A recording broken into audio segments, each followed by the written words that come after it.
اور جہاں پہ فرقہ وریت ہوتی ہے ادھر آپ زمینی تنازع کا رنگ دے رہے ہیں، جہاں زمینی تنازع ہوتا ہے ادھر آپ فرقہ وریت کا رنگ دیتے ہیں. تو خدا کے لیے اپنے اس ملک پہ رحم کرے. یہ آپ کا علاقہ ہے، سب سے زیادہ پڑھا لکھا لٹریسی ریٹ جو دیکھے اس علاقے کا ماشاءاللہ اسلام آباد کے برابر ہے، تقریباً اسلام آباد کے برابر ہے. تو یہ آپ کا اثاثہ ہے، یہ آپ کا فیوچر ہے، یہ اسی ملک کے کام آئے گا. جو cross the border foreign insurgency کی بات ہو رہی ہے، جہاں تک فارن آفس نے جو اسٹیٹمنٹ دی ہے ہم افسوس ہی کر سکتے ہیں. آپ ہفتہ بعد اسٹیٹمنٹ دینے تک آپ کی فرض بنتی ہے کہ آپ اسٹیٹمنٹ دیں، یا بر وقت ان کو منہ توڑ جواب دے، ان دراندازوں کا راستہ روکے. وہ آئے کیسے اتنی دور سے جو وہ میزائل ہٹ کرتے ہیں؟ تو آپ کی ریاست کے وجود پہ ریاستی اداروں کی سوالیہ نشان تو ہے. اور وہ لوگ جو امن کو ڈی سٹیبلائز کر رہے ہیں، جو اشتعال انگیز تقاریر دے رہے ہیں، ان کی حوصلہ شکنی چاہیے. افسوس سے کہنا پڑتا ہے کہ ان سب افسوسناک ایکٹیویٹیز کے باوجود آج تک کسی کے خلاف نہ ایف آئی آر ہوتی ہے، نہ کوئی اریسٹ ہوتا ہے، بلکہ وی آئی پی پروٹوکول کے ساتھ وہ موومنٹ کرتا ہے. تو آپ سے میں کیا میسج دینا چاہتے ہیں؟ تو یہی ریکویسٹ ہوگی کہ کائنڈلی ان سب چیزوں کو کنٹرول کریں، میڈیسن کی سپلائی کرے، جو غذائی اجناس کی قلت ہے اس کو پورا کرے. باقی وہاں پہ جو لوگ شہید ہو گئے ہیں، جو زخمی ہے، ان کو کمپنسیٹ کرے. غریب لوگ ہیں، وہ بے روزگار لوگ ہیں، جہاں پہ ایک بندہ کمانے والا تھا، جو گھر کا سربراہ تھا، بریڈ ونر تھا، وہ اگر اس کی ڈیتھ ہو جاتی ہے تو ان کی فیملی پہ کیا بیتے گی؟ یہ تو ہم جانتے ہیں کہ جو ڈونیشن اکٹھے کرتے ہیں، لوگوں سے چندے لیتے ہیں، پھر ان کو تھوڑا بہت ریلیف دیتے ہیں. تو یہ تو اسٹیٹ کی ذمہ داری ہے کہ اگر آپ جنگ رکوانے میں بر وقت آپ کی کردار نظر نہیں آئی، آپ ناکام رہے، آپ نے فارن انسرجنسی کو نہیں روکا، آپ دراندازی نہیں روک سکتے، تو کم از کم آپ پیکج تو آپ دے سکتے ہیں نا. اگر آپ پیکج بھی نہیں دینا چاہتے، بدقسمتی سے ہم یہ کہیں گے کہ یہ تو جب سے اعلان ہوا ہے فاٹا کا مرجر کا، کہنے کو تو یہ ضلع ہے، لیکن وہی پرانا جو ایک کوئی ایجنسی تھا اسے بھی بدتر حالات ہے. تو ریکویسٹ کرتے ہیں آپ کی توسط سے کہ ہماری یہ آواز آگے آپ پہنچائیں گے.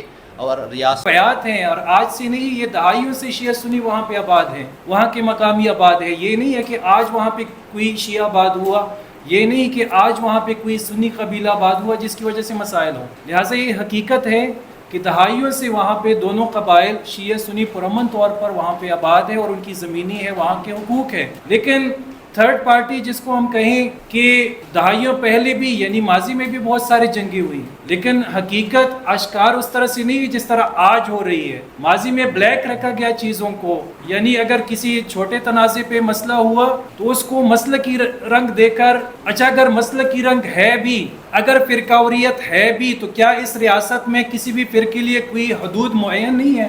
یعنی کسی بھی مسلک کے لیے وہ اگر پریکٹسنگ کرے یا کچھ بھی کرے، جس طرح ہر مسلک کے لیے آزادی ہے، تو ہر مسلک کی حدود بھی تو معین ہے. کیوں ایک مسلک دوسرے مسلک پر تجاوز کر کے وہاں پہ اپنی منمانی کرتی ہے؟ ضلع کروں کے حقائق یہ نہیں ہے. لیکن اگر ریاست یہ بہانہ بنائے کہ ہمارے اختیار میں نہیں ہے چونکہ یہ مسلک کی مسئلہ ہے، تو ریاست کی قوانین، ریاست کے قانون نافذ کرنے والے ادارے کیا وہ مبرہ ہیں، کیا وہ بری ہیں کہ اگر وہ یہ جواز پیش کرے کہ مسلک کی مسئلہ ہے؟ اول تو ہے نہیں. لیکن اگر بالفرض کوئی بھی مسئلہ ہے، ایٹمی قوت ہونے کے ناطے ہم اگر دعویٰ کرتے ہیں کہ ہم ملکوں کے ساتھ لڑ سکتے ہیں، تو اس دعوے میں ہم کتنے سچے ہیں کہ ہم ایک خطے میں 300-400 گھرانے، ایک گاؤں ہے، اس پہ ہم کنٹرول نہیں کر پاتے، اور اس کی چھوٹی سی لڑائی جو کہ زمین کے تنازع پر شروع ہوتی ہے، وہ تنازع ہفتوں تک، مہینوں تک چلا جاتا ہے، اور آپ دعوے کر رہے ہیں کہ ہم ملکوں کے ساتھ لڑنے کی جو ہے نا وہ رکھتے ہیں، صلاحیت رکھتے ہیں. آپ سچے تب ہوں گے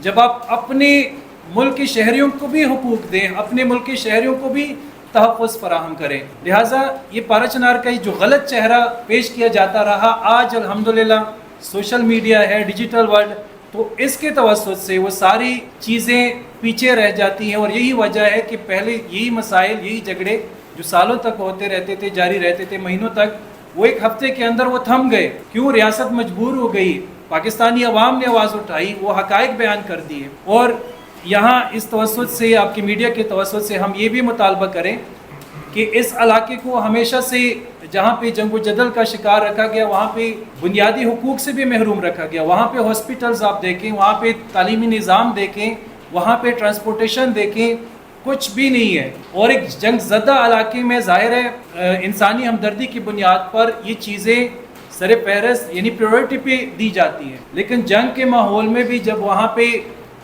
خون بہہ رہا ہو، ان دنوں بھی وہاں پہ ریاست کی طرف سے عوام کے لیے کوئی سہولیات میسر نہیں ہوتی. تو اس میڈیا کے توسط سے ہم یہ بھی مطالبہ کرتے ہیں کہ وہاں پہ جو روڈز ہے اس کو بھی محفوظ بنایا جائے، اور بالخصوص بائی ایئر جو سروس ہے، یعنی ایئرپورٹ تو وہاں پہ ہے لیکن آپریشنل نہیں ہے. ان حالات میں جبکہ پوری لاکھوں کی آبادی محصور ہو کر رہ جاتی ہے، چاروں طرف اس پہ حملہ ہوتا ہے، تو ان کے پاس کچھ بھی نہیں ہوتا، وہ بیچارے وہیں پہ محصور رہ جاتے ہیں. لہٰذا بائی ایئر سروس کا بھی وہاں پہ کوئی سہولت دی جائے، ایئرپورٹ کو آپریشنل بنایا جائے تاکہ عوام کو سہولیات میسر ہو سکیں، اور بنیادی سہولیات ظاہر ہے وہاں ہر شہری کے حقوق ہیں وہ میسر ہو سکیں. جس علاقے پر جنگ مسلط ہو جائے ادھر صرف موت نہیں ہوتی، ادھر باقی بھی بہت سارے مسائل جنم لیتے ہیں. جیسے کہ آپ کو پتہ ہے کہ ادھر راستے بند ہے، تو راستوں کی بندش کی وجہ سے پٹرول کی قلت آ گئی ہے، لائٹ نہیں ہے. ظاہر ہے جب لائٹ نہیں ہے، ٹیوب ویلی نہیں چلتی، پانی کا مسئلہ ہے، میڈیسن کی شارٹیج ہے، ہاسپٹلز میں میڈیسنز نہیں ہے، آپریشنز ہو رہے ہیں چھوٹے موٹے، باقی تو ویسے بھی ادھر سہولیات نہیں ہیں. جیسے کہ ہمارے وہ زید بھائی نے بتا دیا ہے کہ اگر 5-6-7 لاکھ ہیڈ کوارٹر ہاسپٹل میں ایک آج کل 2021 میں اسکینر مشین نہیں ہے، تو آپ خود اندازہ لگائیں اور کیا ادھر بنیادی انفراسٹرکچر نہیں ہے، روڈز نہیں ہے. تو ہم یہ گزارش کرتے ہیں کہ کائنڈلی آپ لوگوں کو جی کا حق دیں، آپ ان کو فیسیلیٹیٹ کریں، آپ ان کو بجٹ ایلوکیشن میں اضافہ کریں. اور حکومت کو چاہیے کہ جو کام آج ہونا چاہیے وہ آپ کیوں لیٹ کریں. جیسے کہ لینڈ کمیشن کا مسئلہ ہے ہماری زمینی تنازعات کا، اس کے راستے میں جو بھی عوامل ہے، جو بھی عناصر ہے جو مسائل پیدا کر رہے ہیں، حکومت کو چاہیے کہ ان سے آہنی ہاتھوں سے نمٹے، چونکہ تنازع جب ختم ہوں گے تو امن آئے گا. وہ سوشل میڈیا پاور ہے کہ جس کی وجہ سے آج کل کوئی بھی نئی چیز چھپتی، اور یہ وہی حقائق ہیں. پارا چنار ضلع کرم جو کہ حقیقتاً دیکھے تو یہ قدرت کی ایک شاہکار ہے، یعنی وہ ایک حسین وادی ہے. آپ وہاں پہ جائیں تو آپ تصور ہی نہیں کر سکتے کہ یہاں پہ لڑائی جھگڑا کوئی وہ تصور ہی نہیں کر سکتا. لیکن بدقسمتی سے اسی علاقے کو، اسی قدرتی حسن سے مالا مال اسی خطے کو دہائیوں سے دہشت گردی کا نشانہ ہم ہے، پبلک ہے. اس کے ذہن میں بھی جب پارا چنار کا نام آتا ہے تو وہی گولہ بارود، بم دھماکے، یہی چیزیں. ان کے پاس اگر آپ جائیں تو وہ امن کی بات کریں گے، ان کے پاس آپ جائیں تو وہ باہمی رواداری کی بات کریں گے، اور ان کے وہ